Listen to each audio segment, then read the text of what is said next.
guys, welcome back, or welcome if it's your first time. My name's Paige, and today I wanted to talk about my trip to Peru and Machu Picchu. More specifically, I wanted to give an honest review, day-by-day breakdown. So before I get into kind of the nitty-gritty review of the trip, I did want to mention that if you or someone you know is interested in taking their own first trip with EF Ultimate Break, book using the link below in the description. It's going to activate discount code UAPAGE100, and that's going to take $100 off of your first trip.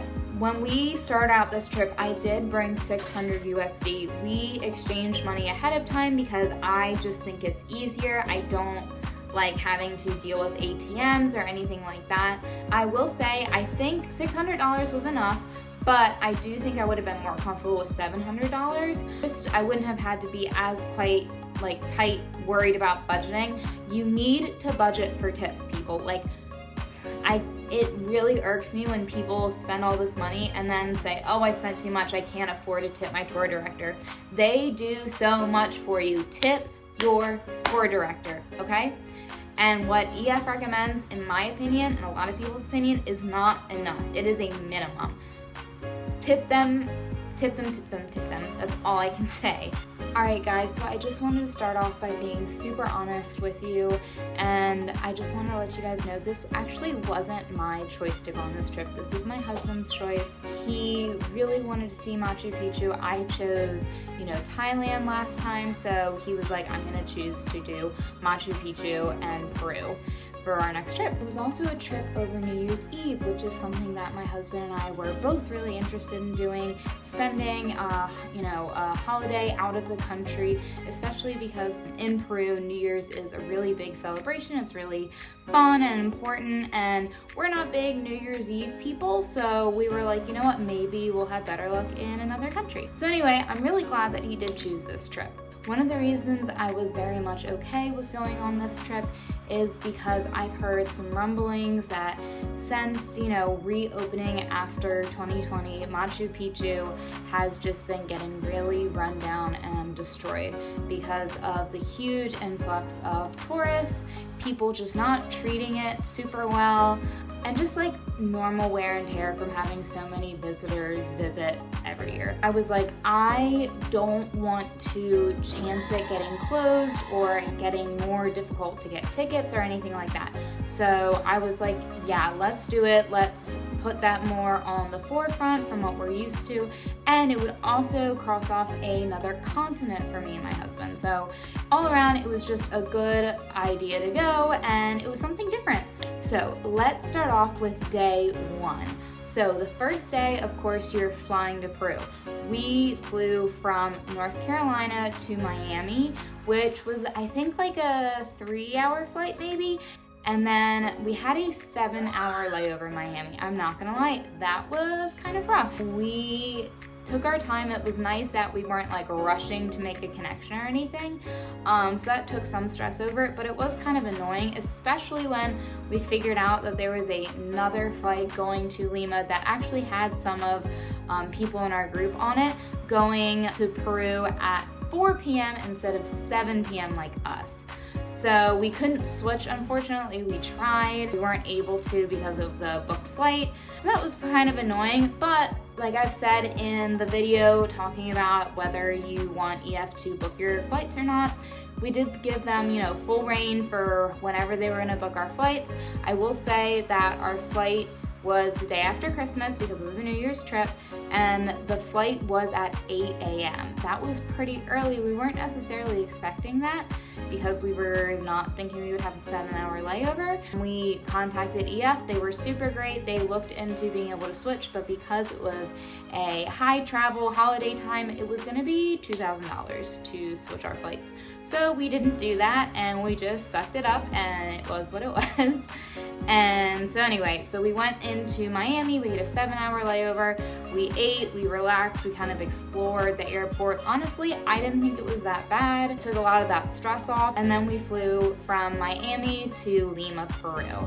Now, that flight was about 5 hours, and it wasn't that bad. Food was very on board, not gonna lie, but that's, most airplane food, so I'm not too broken up about it. Overall, I would say the flight went really fast. It did take a bit to deboard because it was a pretty packed flight because, like I said, it was a holiday, so people were, flying in and out, leaving after Christmas, celebrating with family, that sort of thing. So we ended up getting through security and through, immigration by like maybe 11:30 p.m. And then because EF does kind of big groups of people when people fly in, we had to wait for the next group of people who were coming in on a flight that landed maybe like 30 minutes after ours. So we ended up not getting back to the hotel until about 1 a.m., which was rough. We were really tired. I will say something that's really, really good that I didn't even realize is that there is no time change from Peru from the East Coast. So we're on the East Coast, so obviously that's going to be different for Central and Pacific time, but for us, it was really nice that there was no time change, so it made it really easy to adjust, being on the trip, going right to sleep, all of that good stuff. So hotel in Lima was super clean, super nice, no complaints. It was very Americanized. It was in a safe part of town. I really, really liked it. So anyway, that was day one. Now day two was our first day in Lima. We were so excited. I'm gonna be honest, I feel like I had the same attitude that a lot of people have when you say you're gonna go to Peru. People are like, you're gonna go visit Machu Picchu, what else is there to do? And I really had no expectations, so maybe that's why I enjoyed the trip so much, but I was blown away. We went to Lima, we woke up that first morning, we had our, included breakfast. You get included breakfast with every single trip for every single day, so we had our included breakfast, it was really good. Then we had our welcome meeting with Sally. It was about an hour. She kind of just gave us an overview of everything, just kind of told us what to expect, went over to make sure she didn't forget any dietary restrictions, and then we were off to explore Lima for the day. So we did a beautiful walking tour, walked through all the super nice parts of Lima, and we went to Miraflores, which is kind of on the coast right there in Lima, and you've probably seen a lot of pictures of it. You can look down at the beautiful beach in Lima, and it's actually a park that is designed after the Park Güell in Barcelona. It was beautiful. I wish we could have spent more time there. The beach was beautiful. Something I didn't know that Jessie told me was apparently Lima, Peru is very known worldwide for surfing.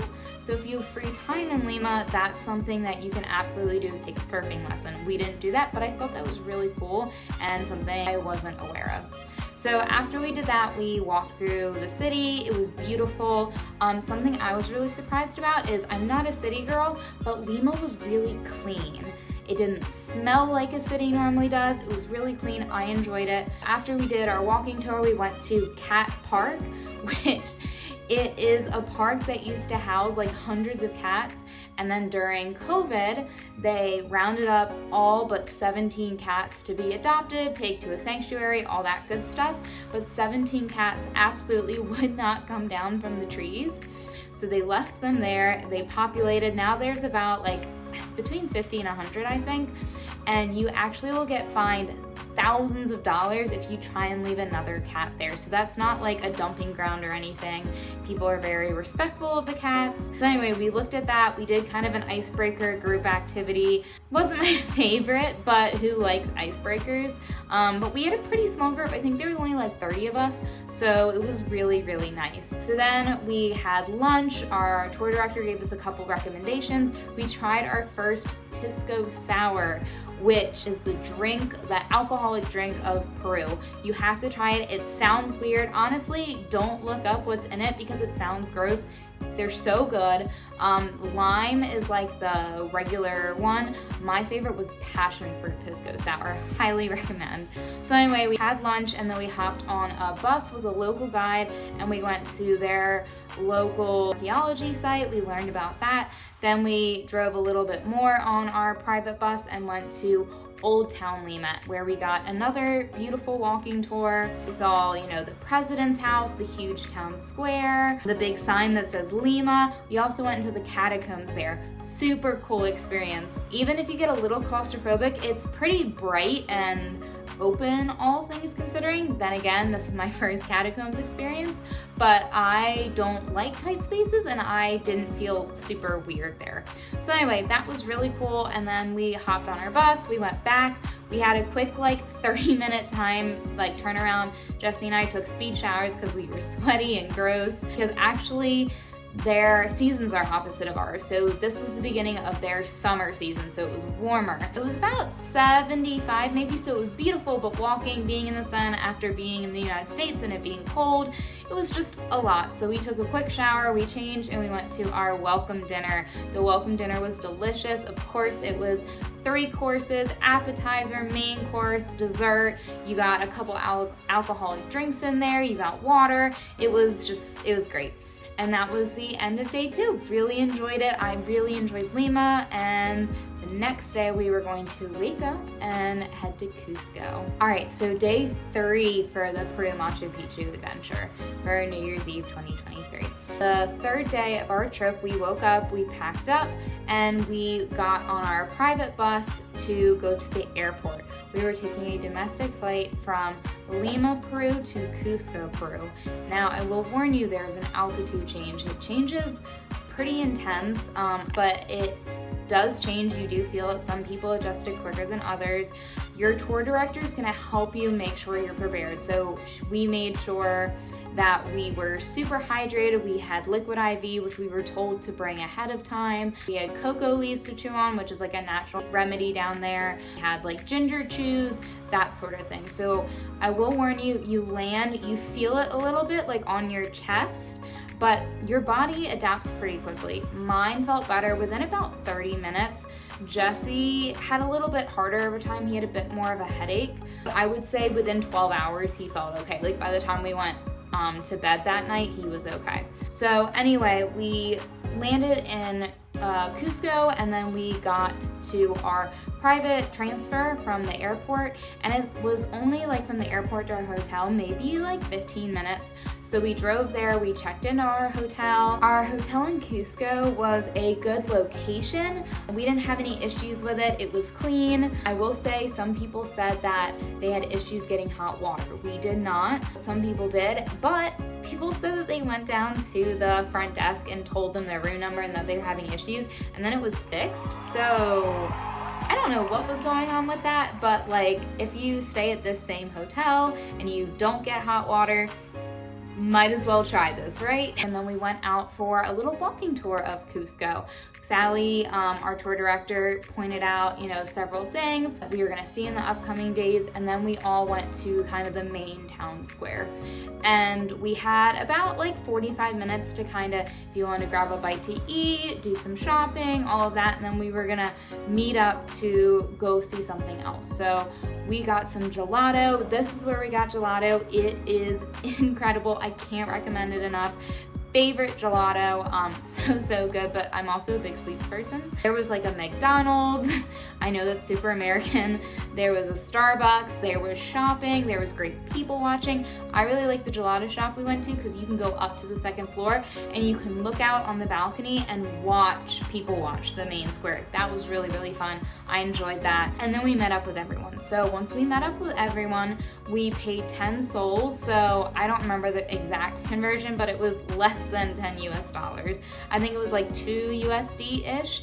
And we all got on another private double-decker bus, and we drove about 5 or 10 minutes up onto the highest point in Cusco for the Christ the Redeemer statue. It's not the same thing as the Wonder of the World in Brazil, but it was modeled after that. It was beautiful. You got a beautiful view of Cusco, and then you also got to see your first alpaca of the trip, which was super cool. Something I found interesting that Sally let us know is this alpaca and the woman who owned the alpaca, they actually rotate from local villages, so that way no one's competing for each other. People, some people are getting money, some people aren't. They rotate, they have a schedule, which I thought was really, really nice. Everyone tipped her a sol or two. It's not required, but it's 20 cents for us. Why not? It's what people depend on it. People depend on tourism. Just do it. You're visiting, just be nice. Oh yeah, that's another thing. So when we were up at the top for the Christ the Redeemer, on our way down, we did stop at a alpaca llama store where they made things out of their wool, out of their fur. I can't think of the right word for it. Out of their wool, I think. It was really pricey. I'm just gonna put it out there. Our tour director did tell us it was gonna be pricey. Some people bought things, some people didn't. Me and Jesse didn't because it was a lot.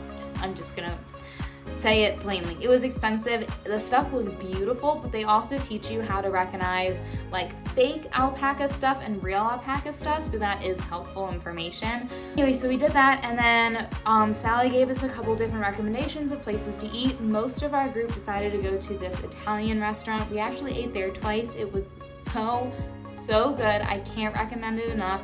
I got different things. I tried different people's things. The first night I got the carbonara and it was incredible. Yeah, just can't say enough good things. And then Jesse and I got a second round of gelato and we headed back to sleep. Something that people don't realize when they book is when you are going into the Sacred Valley as well as Machu Picchu. You're going to be going for 2 nights, day 4 and day 5 of your trip. You can't bring all of your stuff because the bus that you're on just isn't going to fit it. I shouldn't say the bus, the train into Machu Picchu is not going to be able to fit everyone's like big suitcases. So you need to bring like, if you have a smaller suitcase, most people just like packed everything in their backpacks and had like a purse with them or something like that. That's what I did. And you have to carry that with you. So think about that. So the stuff that we left behind, we had locked up in our rooms. We left that at the hotel in Cusco. No worries. No one had any issues with it. All right. So then we get on to day 4. So we woke up pretty early. We did a little walking tour. We had a little tour of a local church. It was beautiful. We got kind of the history, took some pictures. We had time to eat breakfast because the breakfast at that hotel was not good. So anyway, we got breakfast, we had our little tour, and then by like 11 a.m. we were on our private bus and we were gonna head into the Sacred Valley. I am not gonna try and pronounce this name because I'm gonna butcher it, but the whole time we drove there, it's actually only about 2.5 hours, but we made a lot of stops along the way. We stopped at this alpaca llama sanctuary, which was really nice. You would think that that might be, you know, an unethical tourist scam, but it's not. They're really good. They let the, you know, alpacas kind of have free reign. They take care of them really well. One of the big signs that they are happy there is that they're breeding, because I guess when they get stressed, they can't breed, they can't have babies. So there was lots of babies there. It was so fun. We got to feed them. We looked around another store and then we drove for a little bit longer. And we stopped at this beautiful outlook to kind of see into the valley. It was beautiful. We hopped off of that and then we drove maybe another 30 minutes and we stopped on this roadside place to try a guinea pig. Yes, you heard that right, guinea pig. So guinea pig is considered a delicacy in Peru. Not my thing. I barely eat meat as it is. So some people tried it, some people didn't. It was just a quick like thing that our tour director, she knows the person who owns the place. People could try it or not try it. Wasn't a big deal. It was free. You didn't have to pay for it. We did that and then we drove a little bit longer, maybe like another 30 minutes, and we stopped at this buffet to get lunch. It was really good. There was so much food. I really liked it. We did have to pay for it, but I thought it was really good. And there was bathrooms and it was clean. It was kind of at like a ritzy hotel in like the middle of nowhere. I don't know how they, you know, why they randomly decided to build a super nice hotel in the middle of nowhere, but I really liked it. So anyway, then we drove probably another like 30 minutes to an hour. We got to the Sacred Valley. It's a super cute little town. It's pretty jam-packed with traffic when you first get in, but we were also on a big bus. Super cute little town. We walked up to kind of this viewpoint. We walked to, there's like levels. We walked to the second level with our local tour guide from Cusco who came with us. She was telling us all about it. And then we had the choice to keep climbing up or we could go down. Most people decided to keep climbing up to see all the beautiful views. Highly recommend it. I really enjoyed it. I thought it was really worth it. And then we walked back down. we were able to check into our super cute hotel. I will say the hotel, it was super cute. It was like aesthetically pleasing. I loved looking at it. It was probably my least favorite hotel because it was in the middle of nowhere. So like the showers, like we got hot water. Some people said they didn't get hot water. We had no issues. It just wasn't, I mean, you weren't staying at like an Americanized hotel. We still slept fine, like we didn't have any issues. It just wasn't as like ritzy, I shouldn't even say ritzy. It gave me more like hostel vibes versus hotel. But you're on an EF Plus trip, so it is a hotel. You're not sharing it with more than one person. And they were really cute. It just wasn't, I don't know, you'd have to see it for yourself. So anyway, we checked in, we met in the lobby with Sally.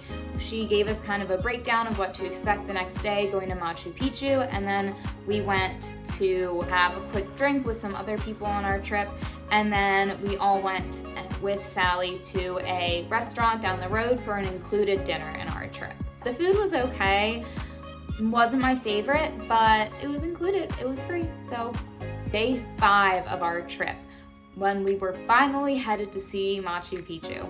So we woke up very early and we, only had our backpacks because we had to, have small things, or small suitcases because we didn't bring all of our stuff from Cusco. We hopped on the train. I was honestly expecting like New York subway vibes. It was actually really nice. They were selling like food, like drinks and snacks. We didn't buy anything, but it was like an hour into Machu Picchu, into the valley. It was really comfortable seating.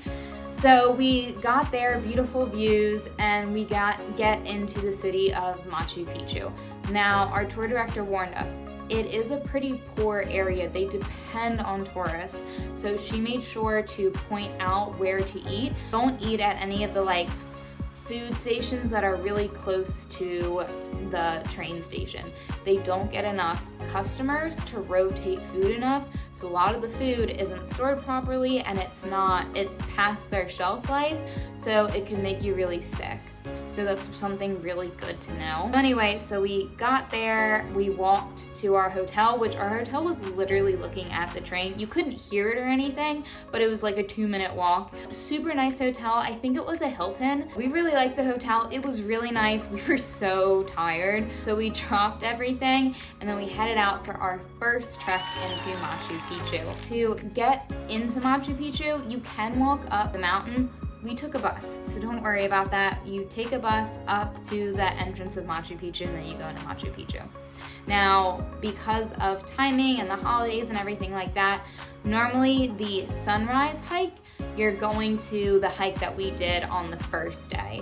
So it was opposite. So I know that's confusing, but we hiked a different trail in Machu Picchu. It was a different viewpoint. Actually, only 10% of people who visit Machu Picchu do this hike. Normally that would be the paid for sunrise hike back to Machu Picchu, but because of the way it worked out, we did that with the whole group. Now I will say every person but one person decided to do both hikes. The only reason that one person decided not to do that first hike is actually because she booked too late, so they wouldn't let her add on that second excursion to Machu Picchu. But she got suggestions from Sally, she got a massage, it was great. Anyway, we did that other hike, it was beautiful. Sally let us know there is kind of like a ritual in Machu Picchu where you find 2 stones, a good stone and a bad stone, and you have 3 cocoa leaves, and you carry them up the mountain. Now you carry them up, you leave the good rock up there with 3 cocoa leaves. The 3 cocoa leaves are for 3 wishes. So you have your 3 wishes, you put them together and you leave them at the top of the mountain. It's kind of a spiritual experience. Some people cried, it's kind of intense. A lot of people had a lot of feelings. It was beautiful, I highly recommend. Something good to know with Machu Picchu, the weather does change pretty rapidly. We didn't experience any terrible weather, but you really need to make sure that you pack a rain jacket. I went over all my packing in these 2 videos, but definitely bring a rain jacket, poncho, something. The poncho is nice because it covers your backpack. Just bring that because we did experience rain as well as bright, beautiful sunshine during our time there. So anyway, we hiked all the way up to this other viewpoint. The second half of the ritual is you walk all the way down the mountain. You hike down the mountain carrying your bad rock, and then you drop your bad rock into the river. So that was completely optional. We didn't have to do that. It's free. You don't have to pay for it or anything like that. Pretty much everyone in our group decided to do it. It is difficult. I will say Sally was like, your legs are gonna be shaking by the end of it. And we were all like, no, like we're in shape, it's fine. My legs were shaking. Like I was definitely like a little liar. I can't believe that I thought that I would be like, oh, it's fine, it's downhill. It was a lot, but like totally worth it. I don't know if I do it again because, you know, I'm tired, but it was definitely worth it. It was a fun like bonding experience with everyone because we were all, you know, in it together. Everyone could kind of talk. We really, really enjoyed it. We had a good time. So we walked down there, and then we had to walk back to our hotel, which once you're down at the bottom of the mountain, you're gonna drop your rock into the river, and then we walked back to our hotel, which was like another like 15-ish minutes, I think. And then we showered, which was very, very needed. We took a quick nap, and then some of our friends and us decided to go to a local restaurant. It wasn't that great. The fries were great, the drinks were good. The pizza was terrible. Don't get the pizza. Ellie was taking everyone to a local restaurant. This wasn't included, but she was just recommending a place that she was also gonna go eat. We opted not to do that. We got some gelato. We went to a local bar like in like their town square. There was literally no one there. It took forever to get our drinks. I didn't get anything to drink, but everyone else did. It was okay. I mean, it was there. And then we walked around the town square and headed home. We were ready to pass out because we were also had to have a 5 a.m. wake up, be ready in the hotel lobby for Machu Picchu because we were gonna go to the iconic viewpoint of Machu Picchu. Now, I'm just gonna warn you, day 5 for the iconic Machu Picchu was a very long day. Something that happens a lot on this trip is it's long days and there's not necessarily a lot of time to stop to eat. So something I wish I could change if I did this trip again is to buy snacks and bring them with us. We always had water with us. Sally made sure we all paid, I think 15 USD, and so that way we always had fresh water. Something about Peru is their tap water is not safe to consume. So she always made sure we had fresh water. We'll bring a reusable water bottle so that you can fill that up and just keep that going. So that was no big deal. So anyway, it was a long, long day. In the hotel lobby at 5 a.m. to again take the bus back up to Machu Picchu and do a sunrise hike. Some people were like, is it dark? Do you need a headlamp? Blah, blah. No, it's the sun is rising by that point, so don't worry about that. You're gonna be tired. So this time we had a guided tour. So we were all divided into groups and we got a guided tour up through Machu Picchu. We walked around, walked up, we got all this, knowledge, talking about the history of Machu Picchu, told us what everything was.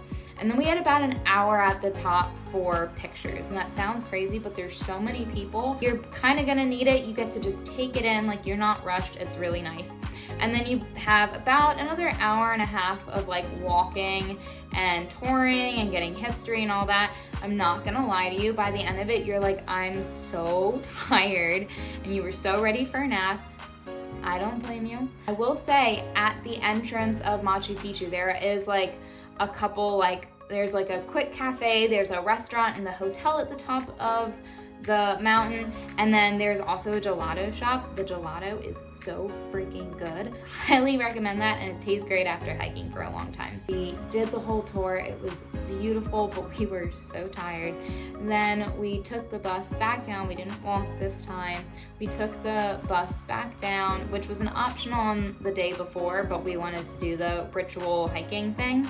So we took the bus back down. Jesse and I decided to grab some lunch, or really brunch, because it was like 10:30 in the morning since you're up so early, but it was totally worth it. I highly recommend it. I talk in this video about why I recommend doing the hike twice. So you can look into that if you have questions about that. So anyway, we got some food and then we just like chilled in the hotel lobby because at that point we had to get all of our stuff out of our rooms, and we hung out in the hotel lobby for like an hour or two. No, it was definitely more like 2 hours. And then we all boarded the train, which was kind of a crazy experience. I can't imagine trying to navigate that without Sally. Anyway, we got back on the train. It takes a little bit longer getting back because the train coming down into the valley gets first priority with the train tracks. So it took us about 2 hours to get back, and right when we got back, it started downpouring. So we were running back to our bus, and we drove 2.5 hours on our bus from the Sacred Valley back to Cusco. I'm gonna warn you, I'm gonna be honest, I don't get motion sick, and I was motion sick on this ride. It was dark, there's no like there's not great infrastructure for Peru, which is fine, but that means there's a lot of dips and from like potholes, and then there's no lights. So instead of having traffic lights, they have speed bumps, and they have speed bumps literally, I'm not joking, probably like every mile. Like, I promise you, it's not an exaggeration. Safe to say, people were not feeling great, but I just wanted to be honest with you guys. So anyway, we got back, we took a shower, we changed, and then we got ready for New Year's Eve. Oh yeah, did I forget to mention, all this is happening on New Year's Eve. So anyway, we get back, we change, and Sally had made reservations at this super nice restaurant in Cusco. Again, optional, highly recommend, the food was really good. And then we had this beautiful dinner, and the big things for New Year's Eve in Cusco, or in Peru I should say, is wearing yellow, red, and green. Yellow for luck, red for love, and green for money. But yellow is like their big thing. And the big thing is wearing yellow underwear. Now, you can't buy yellow underwear for yourself. Someone else has to buy it and give it to you. So I didn't do that, Jesse didn't do that, but a lot of people in our group did. There's literally places everywhere to buy yellow stuff from, so don't worry about that. Sally had actually went out and gotten us like yellow like necklaces and sunglasses and whistles and all that, so like we were taken care of. She was incredible, so we were all wearing yellow. Another big thing is when the clock strikes 12, you eat 12 grapes for 12 wishes. So she also had a ton of grapes for us to eat at midnight. She also got a couple bottles of champagne for everyone. So once we were all done eating, our whole group made our way to the main square to party, watch the fireworks, ring in the new year, eat our grapes, have our champagne. Something as an American I just want to be honest about. I feel like a lot of the times now we get really nervous being in crowded spaces, large public outdoor spaces. I was shocked. I did not feel unsafe once. There was no one overly drunk, no one getting handsy, no one being creepy. Like, I've never had that sort of sense of security when there's a lot of alcohol involved and a big crowd.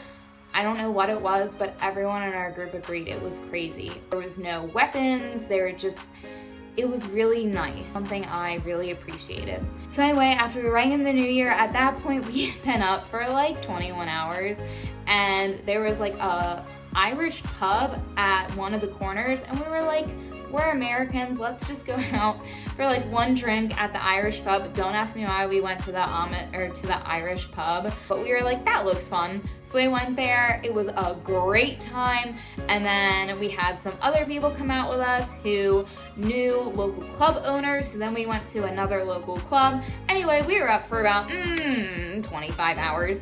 Don't recommend it. I was so tired. I wasn't hungover, but I was so tired. But we did get to sleep in a little bit the next morning, so wasn't too bad. Day 7, so after sleeping in and trying to sleep off some of the day before's craziness, you could wake up at about like 9 a.m. for a 10 a.m. tour of another local cathedral. Some people did, we did not, we chose to sleep. So we slept in, we got food, we did a little bit of shopping, then we decided to do this optional excursion, which was ATVs and visiting the salt mines. So we went on like private vans. We got split into two groups because there were so many of us. They couldn't have all of us together at the same time.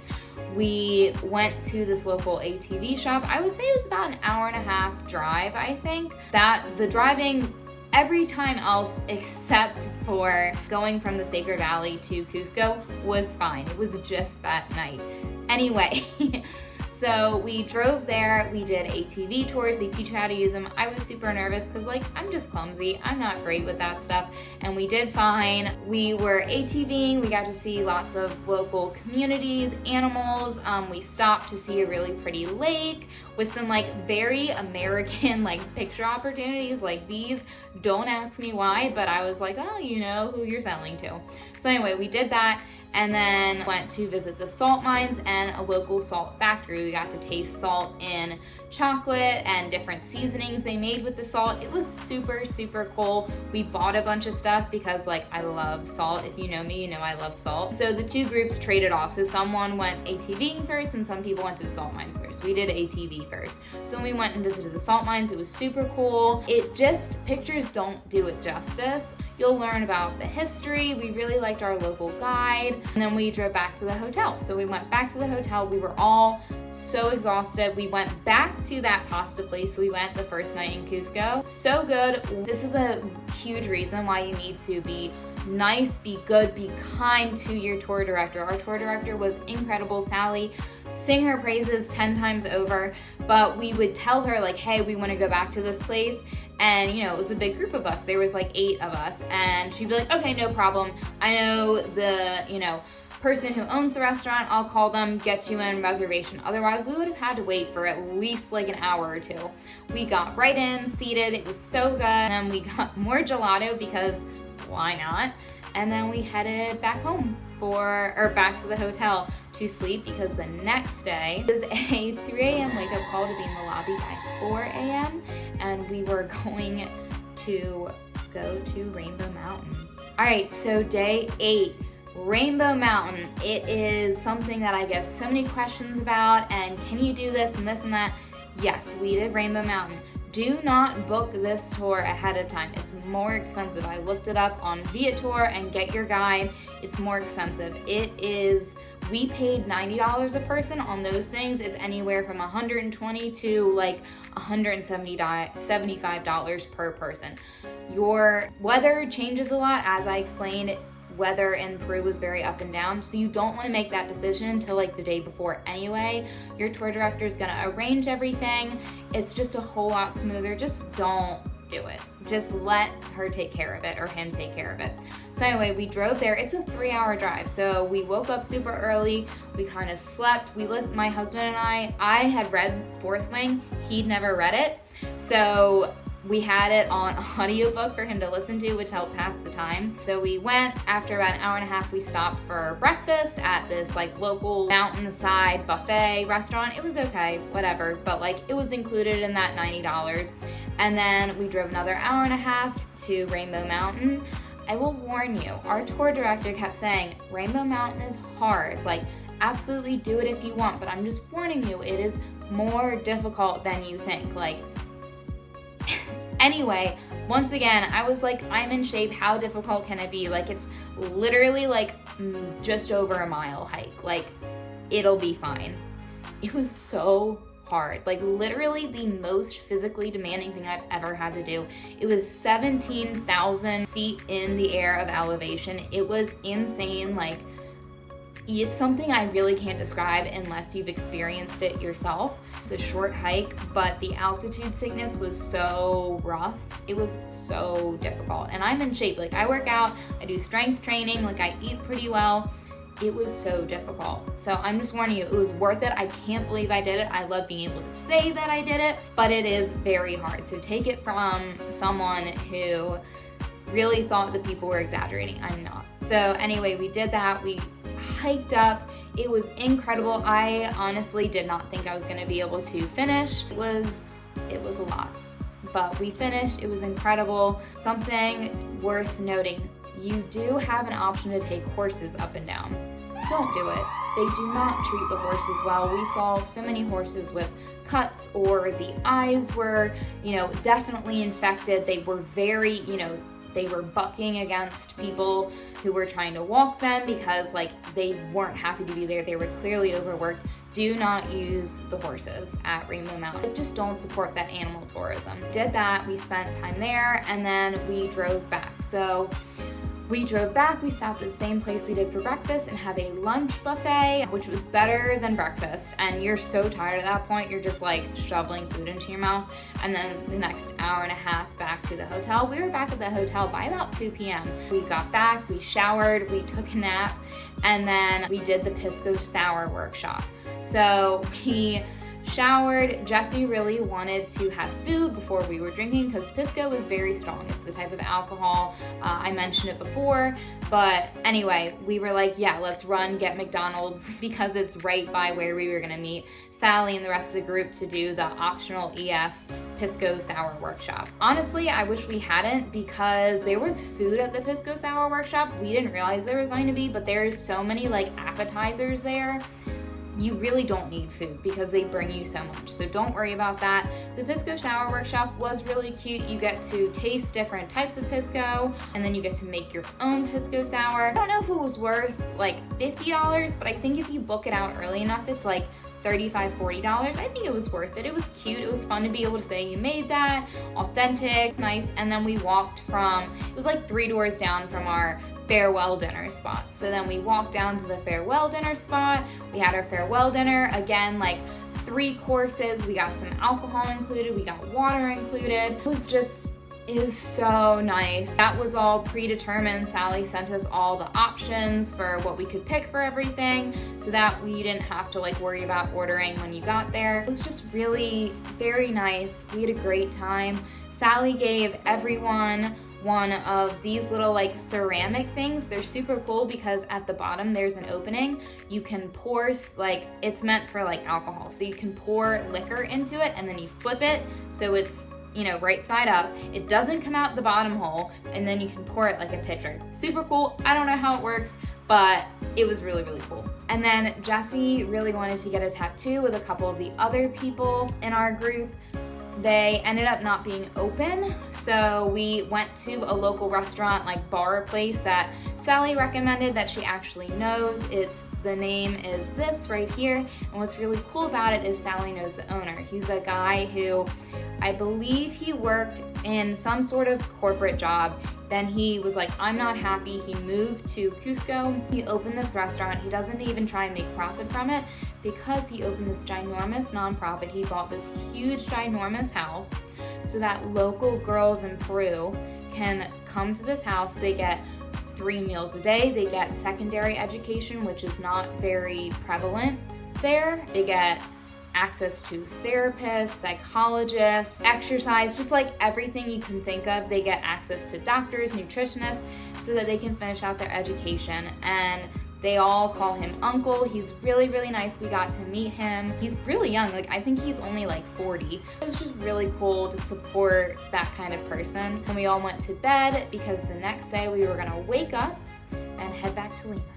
So day 9. So we woke up super early. I did not want to, but Sally once again came in super clutch because Jesse and a couple other people wanted to get a tattoo, but they didn't open until we were already gonna be at the airport.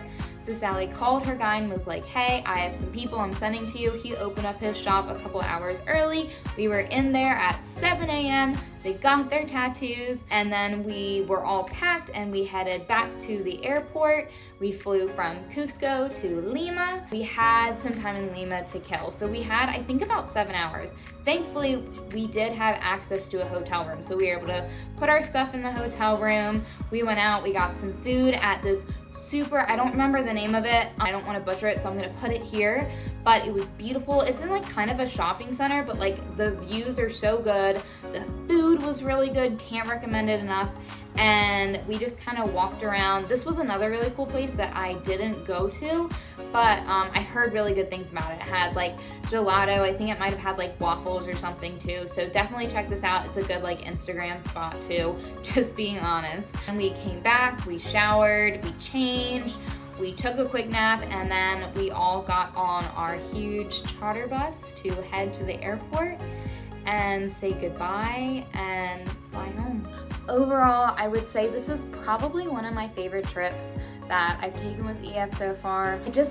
Maybe it's because I didn't have many expectations, but it was just, I don't know, I really enjoyed it. I will say it's a very active trip.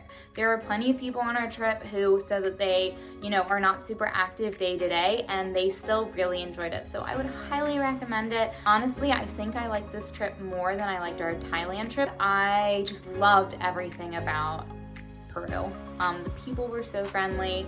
Our tour director was just incredible. I mean, EF usually has incredible tour directors, but Sally was just like, I love my girl Sally. She's amazing. All right, guys, thank you so much. If you have any questions, please comment. I'm also gonna film a Know Before You Go to hopefully answer some of these questions. Don't forget to like, comment, and subscribe for any future travel content. I promise you there's a lot of exciting things coming up. I can't wait to share with you guys. But all right, guys, I hope this inspired you to do some traveling of your own. And yeah, thanks. Happy traveling.